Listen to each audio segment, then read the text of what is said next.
In this series, I intend to break down some of the weapons from Team Fortress 2 and bring to you their stats, when and how they should be used, and any strategies that might benefit from the weapon's perks. I'll then try to give you my own opinion on whether the weapon is viable, or merits any usage in a 12v12 setting, as I don't play competitive. That being said, I may refer to competitive in order to prove a point made in the video. With all that set aside, today's commentary will focus on the Soda Popper, an unlockable primary weapon for the Scout that replaces the now infamous Scattergun.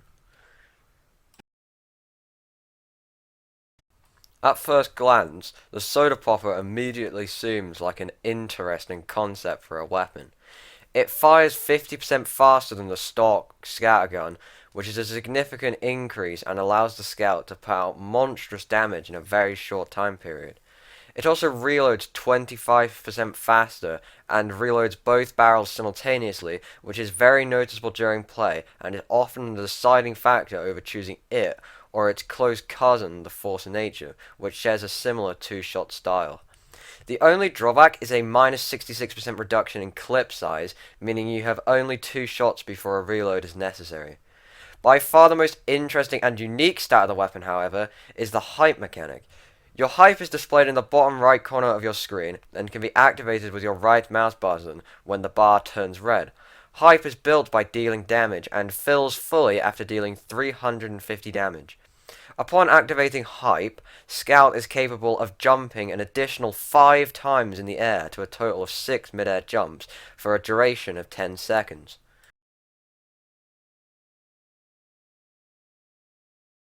Looking just at the stats of the Soda Popper, it is obvious that it is supposed to be used as a tool to help the Scout more easily complete his role of flanking the enemy team on maps with more verticality, or as a tool to throw off an enemy's aim with mid-air jumps in an engagement.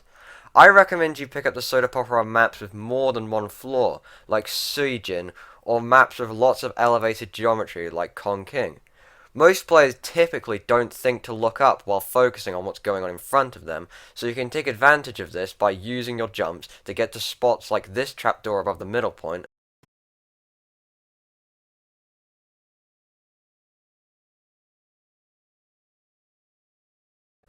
or this neon sign above the entrance to mid.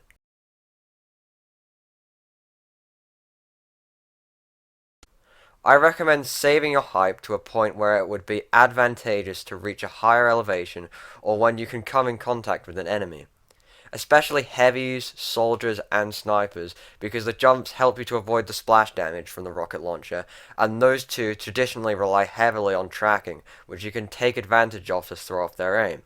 Just don't go thinking that the hype meter will save you from the bots, because you will be disappointed.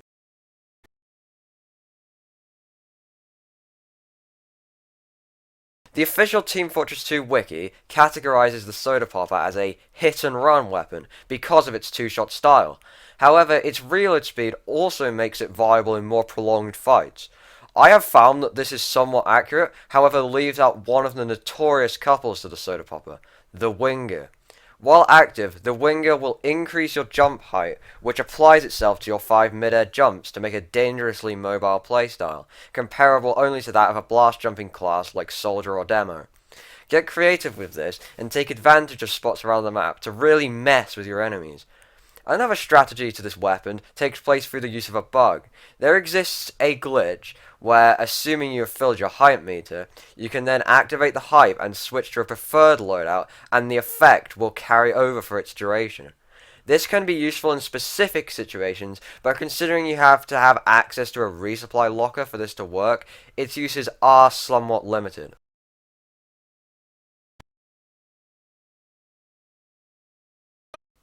As of writing, the Soda Popper is entirely banned in all 6v6 competitive leagues for allowing Scout to dodge attacks much more easily, and making a good Scout extremely difficult to fight against. The weapon is currently unbanned in 9v9 Highlander though. My guess as to why, again I'm not a comp player, please feel free to correct me, is because there are more players, meaning that it is harder for Scout to wipe out numerous players at once and have it make a significant difference. and there exist counters to the additional jumps, most notably Pyro's Air Blast.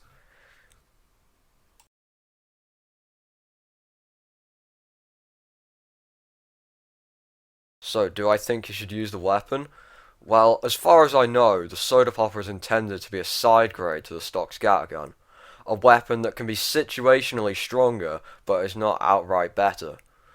What I thought would hinder this weapon going in was the two-shot style that I thought would pale in comparison to the reliable damage of the stock scattergun. However, the faster reload negates this downside almost entirely, and inclines me to default to this over the force of nature. The quick firing rate can often make for a much faster time to kill, and the mobility options provided by this weapon make for exciting and more intuitive flanking and combat, which I really enjoy. I would recommend the Soda Popper to anyone within the casual sphere, 100%.